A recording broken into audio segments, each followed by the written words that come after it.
Come on over, stop making a fool out of me. Oh.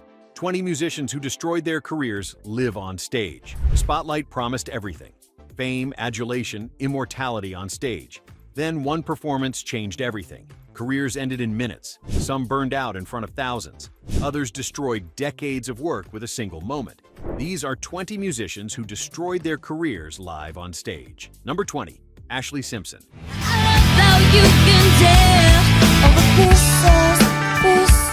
The younger Simpson sister built a career separate from Jessica, scoring a #1 album with Autobiography in 2004. Her debut sold 3 million copies. MTV gave her a reality show. Then came Saturday Night Live on October 23, 2004. I was stuck inside someone else's life and always shocking back. During her second performance, the wrong backing vocal track started playing. Her own voice singing Pieces of Me blared through the speakers while she stood holding the microphone. She awkwardly danced a jig, then walked off stage. The show cut to commercial. When I hit that bottom crash, you're all The lip-syncing exposure tanked her credibility as a legitimate artist. Her second album sold half the copies of the first. Radio play dried up. Concert venues downsized from arenas to theaters. She blamed acid reflux. Nobody believed her. The career never recovered to its peak. Number 19, Linda Ronstadt.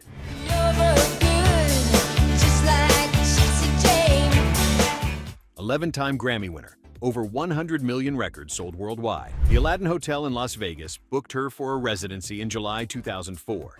During one performance, she dedicated her encore of Desperado to filmmaker Michael Moore and his controversial documentary Fahrenheit 9/11.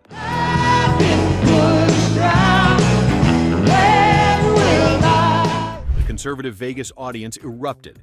Booze rained down. Patrons walked out in droves. Some destroyed Ronstadt merchandise in the lobby. Hotel management physically escorted her from the property immediately after the show. They refused to pay her for the performance. Her posters came down that night. Country and adult contemporary radio stations dropped her music. That's what someone told me, but I don't know what. Tour dates canceled across red states. She'd alienated half her audience with one dedication. The Vegas incident marked the beginning of her commercial decline. She never regained mainstream country radio support. Number 18, Ted Nugent.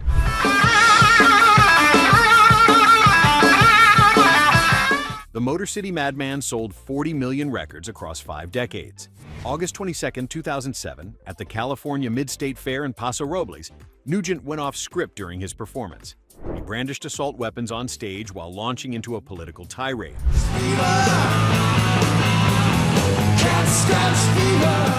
He called then-Senator Barack Obama a piece of shit and told him to suck on my machine gun. He directed similar comments at Hillary Clinton. The incident, captured on video and uploaded to YouTube, went viral. Corporate sponsors fled. State fairs canceled bookings. Casino venues dropped him from scheduled shows.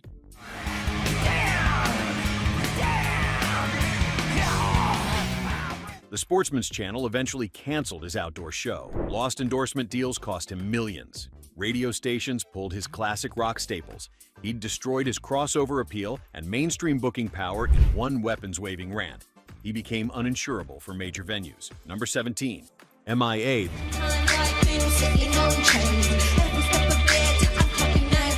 The Sri Lankan artist dominated alternative hip-hop with paper planes and collaborations with major artists. NBC booked her alongside Madonna and Nicki Minaj for the Super Bowl XLVI halftime show on February 5, 2012. 114 million viewers watched. During her 12-second appearance performing Give Me All Your Lovin', she extended her middle finger directly to the camera in clear view. NBC's 5-second delay failed to catch it. The FCC received thousands of complaints.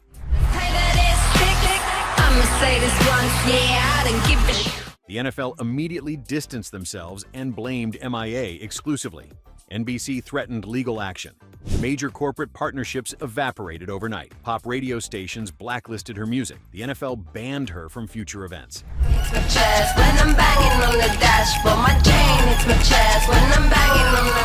She'd torpedoed her mainstream crossover moment on the world's biggest stage. Settlement negotiations with the NFL and NBC dragged on for years. American venues became significantly harder to book. Number 16, Meatloaf.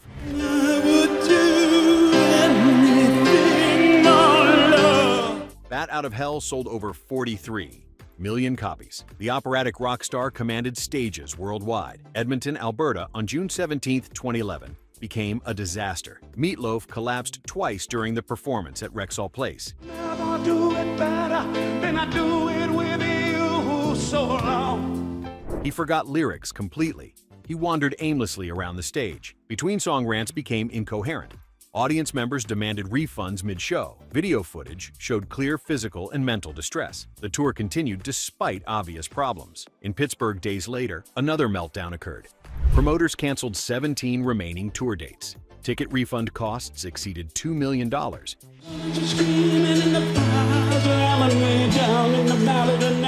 His management blamed exhaustion and medication interactions. Venues became hesitant to book him. Insurance costs for his performances skyrocketed due to collapse risk. The Canadian meltdown marked the end of his viability as a reliable touring act. Major promoters stopped calling. Number 15. Morrissey. Oh, I'm changing my place.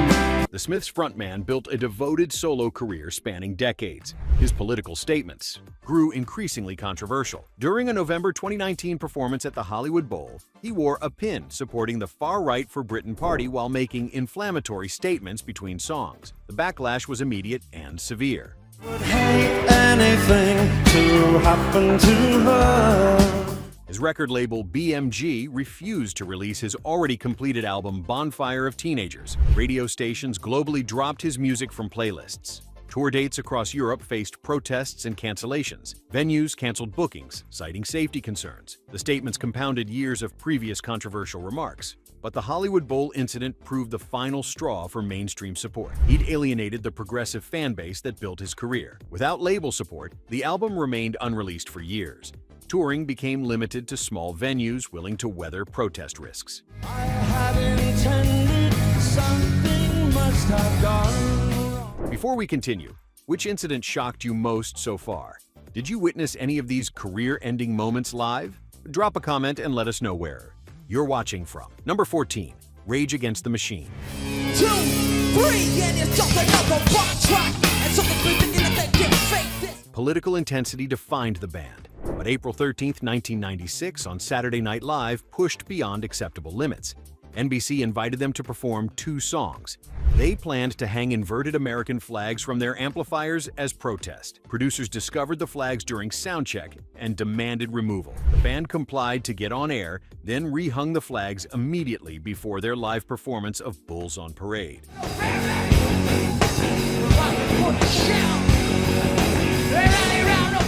NBC executives rushed the stage the moment the song ended. Security physically removed band members from the building. Their second song was canceled. NBC banned them permanently from all network properties. The incident, while celebrated by their core fan base, eliminated mainstream television opportunities.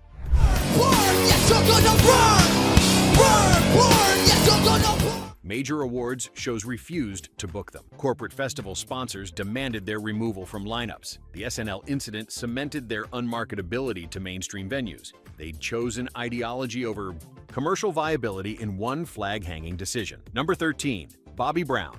I need a Cinderone.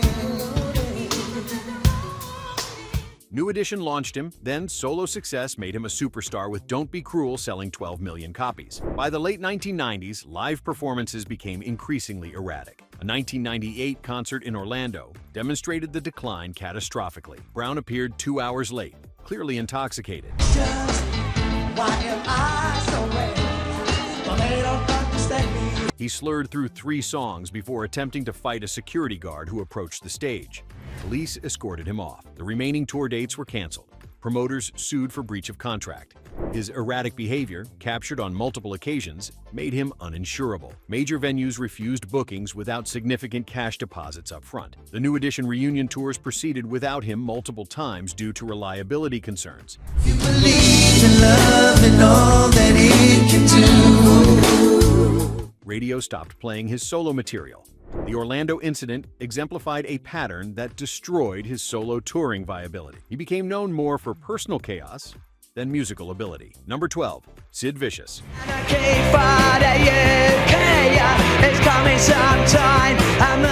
The Sex Pistols bassist embodied punk's destructive ethos too literally. During a December 1977 concert at Brunel University in London, Vicious assaulted multiple audience members with his bass guitar, seriously injuring several fans, including one who lost vision in one eye.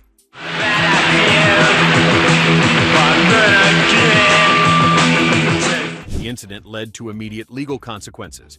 Police arrested him after the show. Lawsuits piled up from injured concertgoers. Venues across the UK banned the Sex Pistols entirely. Insurance companies refused coverage. The band's American tour in January 1978 faced protests and venue cancellations. That tour ended in San Francisco with the band's breakup. Vicious never performed with another successful act.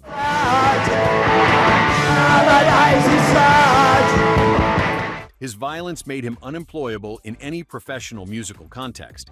He destroyed his career through literal assault. He died from a heroin overdose in February 1979 before facing trial for his girlfriend's murder. The Brunel incident demonstrated that even punk had commercial limits. Number 11. Marilyn Manson.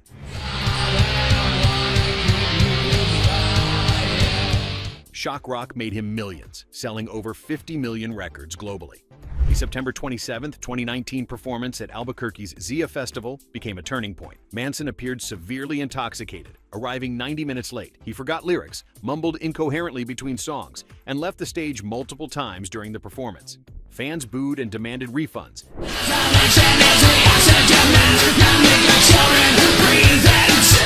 Video showed him barely able to stand. Festival organizers cut his set short. The performance went viral as evidence of decline.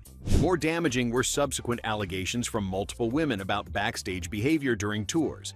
Venues began dropping him from festival lineups. His record label dropped him in February 2021.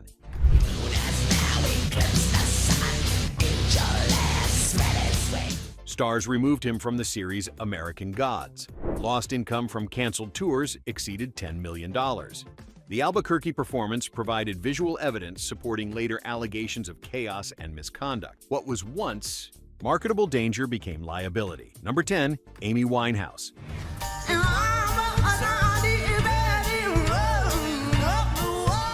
5 Grammy Awards. Back to Black sold 16 million copies. Her final concert on June 18, 2011, in Belgrade, Serbia, destroyed what remained of her touring career. She appeared unable to remember lyrics or even which song was playing.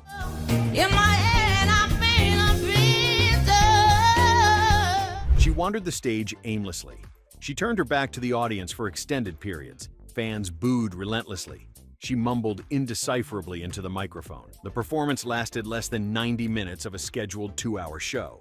A video went viral immediately, showing clear evidence of severe intoxication or withdrawal.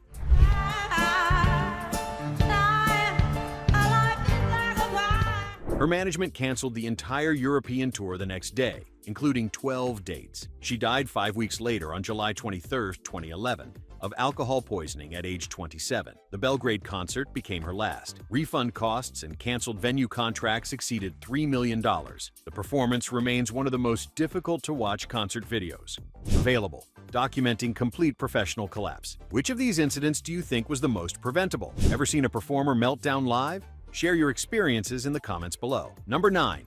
Axl Rose.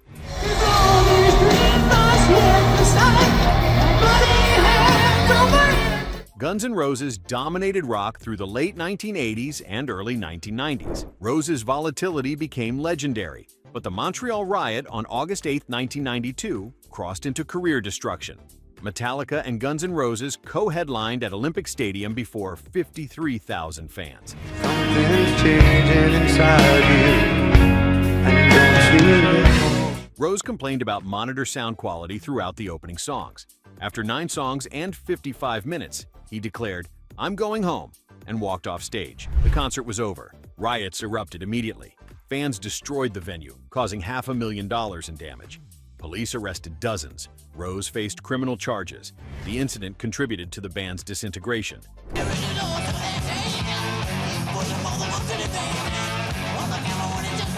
Drummer Matt Sorum was fired. Guitarist Izzy Stradlin quit. Major tours were canceled due to Rose's Unreliability. Insurance costs became prohibitive. The Montreal riot exemplified Rose's ability to destroy professional opportunities through tantrums. Original Guns N' Roses never toured at that level again. Rose's reputation for walking off stage made promoters demand massive financial guarantees. Number 8. Sinéad O'Connor.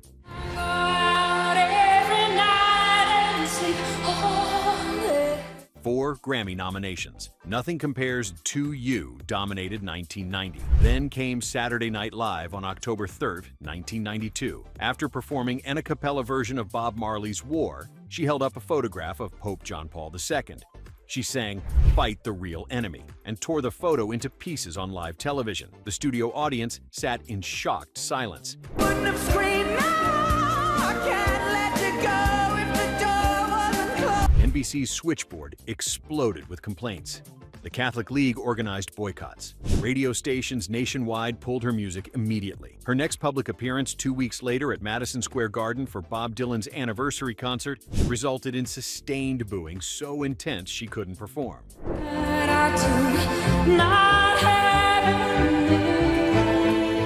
Career. Momentum stopped instantly. Album sales plummeted. Concert bookings evaporated. She destroyed her American commercial viability in 3 seconds of torn photograph. Later context about Catholic abuse vindicated her message, but the career damage proved permanent. She never regained mainstream American airplay. Number 7. The Dixie Chicks. Makes you bolder. Children get older. Country music's biggest female act. 10 Grammy Awards. Home sold 6 million copies. At London's Shepherd's Bush Empire on March 10, 2003, lead singer Natalie Maines addressed the audience between songs during the run-up to the Iraq War. "Just so you know, we're on the good side with y'all. We do not want this war, this violence, and we're ashamed the President of the United States is from Texas." The comment, reported by The Guardian, reached American media immediately. That she ought to hate a perfect stranger, and how in the world can the words that I said. Country radio dropped them within 48 hours. Sponsorships were terminated. Thousands destroyed their CDs publicly, often with tractors. Death threats poured in. The Dixie Chicks lost an estimated $30 to $50 million in canceled tour revenue and endorsements. Radio blacklisting lasted years. They'd violated country music's unwritten patriotic code in one London sentence.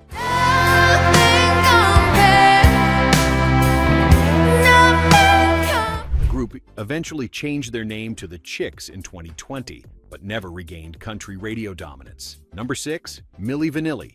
Up on your skin, it lightens up my day, and that's also true. Together we're one, separated we're two. Girl You Know It's True sold 11 million copies worldwide. They won the Grammy for Best New Artist in 1990. MTV loved them. Then came a live performance on July 21, 1989 at Lake Compounce Theme Park in Bristol, Connecticut. During their performance of Girl You Know It's True, the backing track skipped, repeating the same line, "Girl You Know It's," over and over. Rob Pilatus and Fab Morvan stood frozen. Now, they didn't sing. They couldn't sing. Wanna spend my life with you.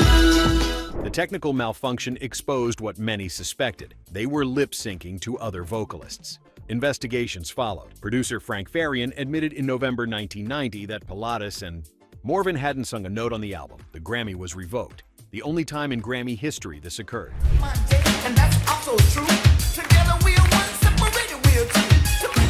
Lawsuits from consumers demanded refunds.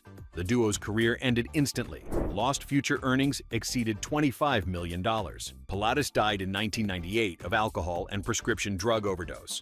The Connecticut malfunction became the most expensive technical glitch in music history. Number 5. Jim Morrison.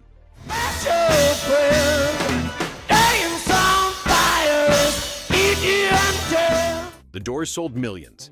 Morrison was rock poetry incarnate. March 1, 1969, at the Dinner Key Auditorium in Miami, changed everything. Morrison arrived intoxicated. The performance grew increasingly chaotic. Witnesses reported Morrison exposed himself to the crowd of 12,000. He simulated oral sex on guitarist Robbie Krieger. He screamed obscenities and taunted the audience. He urged fans to rush the stage.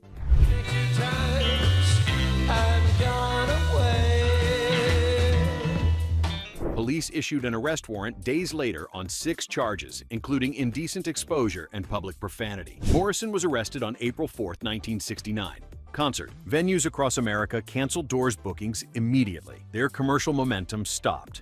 The trial consumed Morrison's energy and finances. China, we could only lose, and our love become a funeral pyre. He was convicted on 2 misdemeanor charges, sentenced to 6 months hard labor, and fined $500. He died in Paris on July 3, 1971, before appeals concluded, at age 27. The Miami incident effectively ended The Doors as a touring act. Lost tour revenue exceeded $2 million. Before we reach number 1, how many of these musicians were you fans of before their career-destroying moments? Did any of these incidents change how you view live performances? Drop your thoughts below. Number 4. Kanye West. Drink a booze for breakfast and ensure for dessert. Somebody order pancakes, I sip the scissor. 24 Grammy Awards. Revolutionary producer and artist. The 2009 MTV Video Music Awards on September 13, 2009 marked a turning point. Taylor Swift won Best Female Video for You Belong With Me. During her acceptance speech, West stormed the stage. He grabbed the microphone from Swift and declared, "Yo! Taylor, I'm really happy for you. I'm gonna let you finish, but Beyoncé had one of the best videos of all time." The Staples Center audience booed intensely. Swift stood speechless. Beyoncé looked mortified. The backlash was instantaneous and massive. President Barack Obama called West a jackass in an off-record comment that leaked. Mike Jack your Lexus. Somebody tell these who Kanye West is. I walk through the valley of the... Tour dates were canceled. Radio reduced his airplay significantly. Endorsement deals evaporated.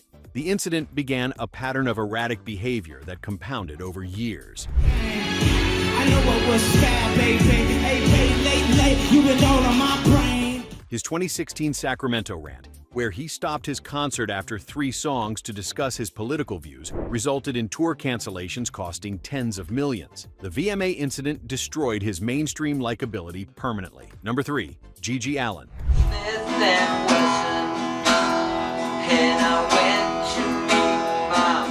Punk's most extreme performer. His live shows featured self-mutilation, defecation on stage, violence against audience members, and complete chaos. Every performance was career self-destruction, but a 1989 show in Chicago exemplified the pattern. Allin defecated on stage, threw feces at the audience, physically assaulted multiple attendees, and caused a police response that shut down the venue.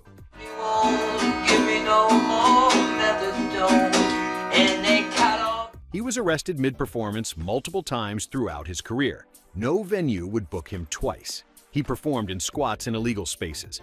Record labels dropped him repeatedly. He made money solely from underground tape trading. His behavior made him completely unmarketable despite a devoted cult following.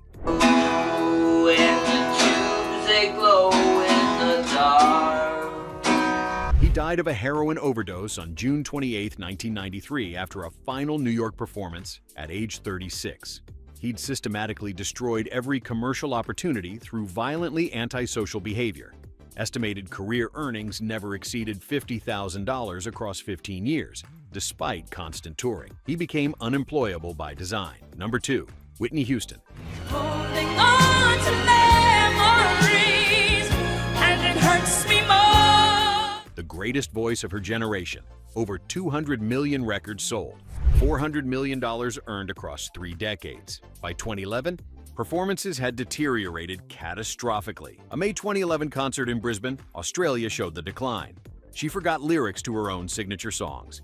Her voice cracked and failed on notes she'd once hit effortlessly. She appeared disoriented and confused on stage. Love was all we had, worth giving. Audience members walked out. The Australian tour received universally devastating reviews. Promoters demanded refunds. Videos spread globally, showing undeniable evidence of substance-related decline. Her final tour was canceled. No major venue would book her. And I hope you have all you dreamed of. The woman who'd performed The Star-Spangled Banner at the Super Bowl couldn't complete a concert set. She died less than a year later on February 11, 2012, drowning in a Beverly Hills hotel bathtub at age 48. Cocaine and heart disease were contributing factors. The Brisbane performance was essentially her last tour.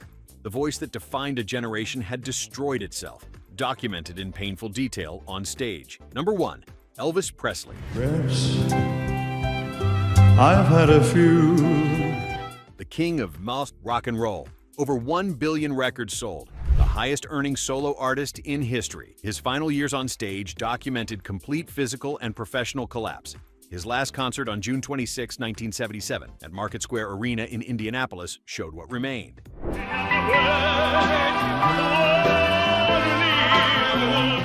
He forgot lyrics.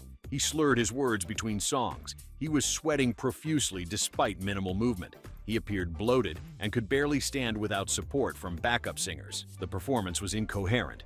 18,000 fans watched rock and roll's greatest icon stumble through a 45-minute set. His manager, Colonel Tom Parker, continued booking shows despite Elvis's obvious physical crisis. The touring schedule contributed to his death. Elvis died at Graceland on August 16, 1977, less than 2 months after the Indianapolis show, at age 42. Trapped in a world that's troubled with pain. Cause of death was cardiac arrhythmia caused by years of prescription drug abuse. Autopsy revealed 14 drugs in his system. That final tour, captured on video and in photographs, showed a man destroying himself in real time. The Indianapolis performance was the end. The king had killed himself on stage across hundreds of shows with the world watching.